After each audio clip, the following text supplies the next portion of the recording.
queridos. Então, conforme prometido, a gente vai falar nesse vídeo aqui da democracia ateniense. São coisas que a gente já conversou na nossa aula online, mas que falta a gente grifar na apostila. Então, peguem a apostila, lembrem, estamos no módulo 3 já, ok? Então, vamos lá.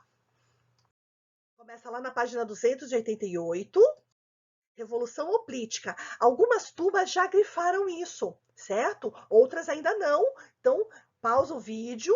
Quem não grifou, grifa direitinho aí. Isso a gente já conversou sobre a Revolução Hoplítica, que foi a revolução dos guerreiros, que eram comerciantes e não eram da aristocracia. Os melhores cargos, as melhores recompensas eram dos aristocratas. Por isso, os comerciantes se revoltaram e fizeram essa Revolução Hoplítica. Já conversamos disso, né? Se alguém ainda tiver dúvida, mandem a pergunta para mim.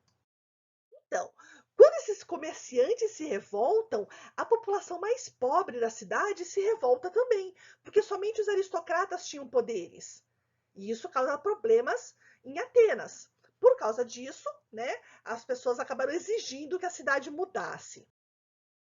O primeiro legislador, então, a palavrinha ali legislador é aquele que faz as leis. O primeiro legislador escolhido pela aristocracia ateniense foi o Solon.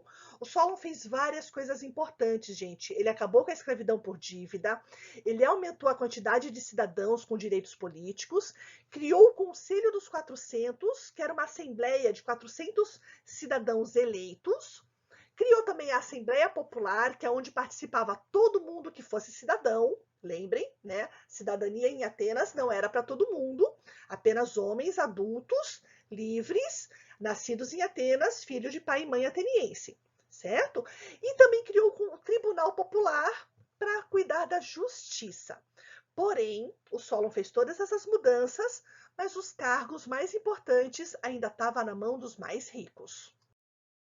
Então, próxima página, 289. Porque esses cargos estavam na mão dos mais ricos, as reformas do Solon não foram suficientes. O povo continuou zangado, o povo continuou insatisfeito. Por isso, os tiranos tomaram o poder. Então, lembrando que os tiranos são pessoas que tomam o poder por meio da força e se mantêm no poder usando a violência, usando a força.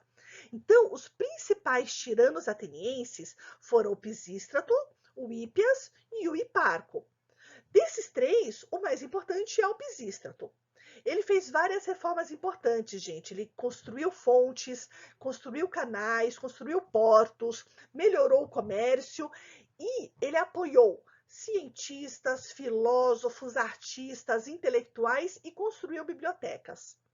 Porém, mesmo Pisístrato tendo sendo um político tão bom, mesmo sendo tirano, né, ele foi um político bom, após a sua morte, os outros tiranos que vieram não conseguiram manter essas mudanças. Então, os aristocratas, de novo, assumiram poder em Atenas. Pouco tempo depois, um outro legislador, também da aristocracia, também escolhido entre os aristocratas, chamado Clístenes, resolveu o problema político. Como que ele fez isso? Ele criou a democracia. Então, a democracia é o poder do povo, o poder dos cidadãos.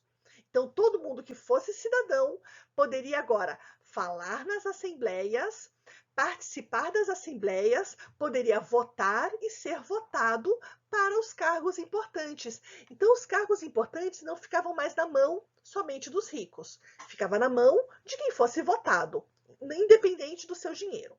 Ok? Nessa página ainda está falando ali do ostracismo. A gente conversou na aula online, mas vamos lá falar de novo, né? Para quem, se alguém perdeu a aula ou alguém ainda não entendeu. O ostracismo era uma punição, a gente para colocar assim, um castigo para quem fosse um mau político.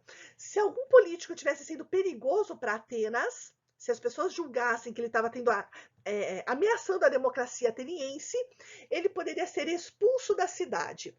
Expulso da cidade por meio do ostracismo, que era uma expulsão por 10 anos. Para acontecer isso, era feito por votação. A Assembleia Popular votava se queria que a pessoa fosse ostracizada ou não. E aí o voto era feito em plaquinhas. Poderia ser pedrinhas, poderia ser cacos de cerâmica.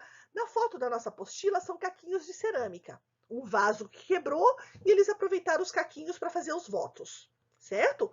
tudo reaproveitado, né? Reciclagem é isso. Aproveita os caquinhos do vaso que quebrou para fazer a votação.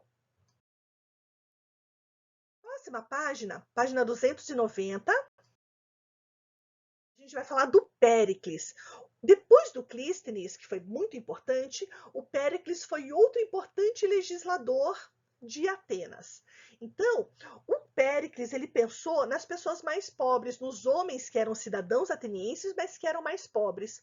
Por quê? Porque esses mais pobres eles não podiam parar de trabalhar. Eles não tinham como participar das assembleias e trabalhar ao mesmo tempo. Não dava. Né? Então, por causa disso, o Péricles criou uma espécie de salário, que era chamado de mistoforia. Esse salário, então, era pago para essas pessoas que queriam participar da parte política, mas que precisavam trabalhar. E aí, com esse dinheiro, eles poderiam comprar escravos, para os escravos trabalhar para eles, e eles participariam, então, das decisões políticas da cidade. Então, de novo, só que a gente conversou bastante, mas é sempre bom lembrar. Para ser cidadão em Atenas, tinha que ser homem, adulto, filho de pai e mãe ateniense, nascido em Atenas e livre, não podia ser escravo, certo? Então, crianças não eram cidadãos, escravos não eram cidadãos, estrangeiros também não e mulheres também não. E aí, nos dá a dica para a gente falar das mulheres em Atenas, está lá na página 291. Então, lembrando, né, que as mulheres, elas eram consideradas propriedade dos seus pais e depois dos seus maridos. Gente, não só em Atenas, tá? Em Esparta também. Em Esparta, em todas as cidades gregas, as mulheres eram propriedade dos seus pais e dos seus maridos. A diferença é que em Atenas, elas não eram consideradas nem humanas, elas não eram consideradas nem iguais, elas eram consideradas inferiores. Em Atenas, as mulheres não podiam sair de casa, só naquelas 5 festas religiosas que a gente comentou, sempre acompanhadas de um homem adulto. Mesmo que esse homem fosse um escravo, elas tinham que ser acompanhadas de um homem adulto. Elas não tinham o direito de escolher seu marido. Se elas ficassem viúvas, elas tinham que ficar na tutela de algum homem, ou voltava para a casa do pai, ou ficava na casa de um irmão, ou se o seu filho já fosse adulto, ficava na casa do seu filho. Então, as mulheres estavam sempre, sempre, sempre na tutela de algum homem, certo? E as mulheres ainda tinham a obrigação de gerar filhos saudáveis, de preferência homens. Se uma mulher só tivesse filhas, possivelmente o seu marido não ia ser muito feliz, né? E era bem possível que ela tivesse uma vida bem triste, coitada. Ok, pessoal?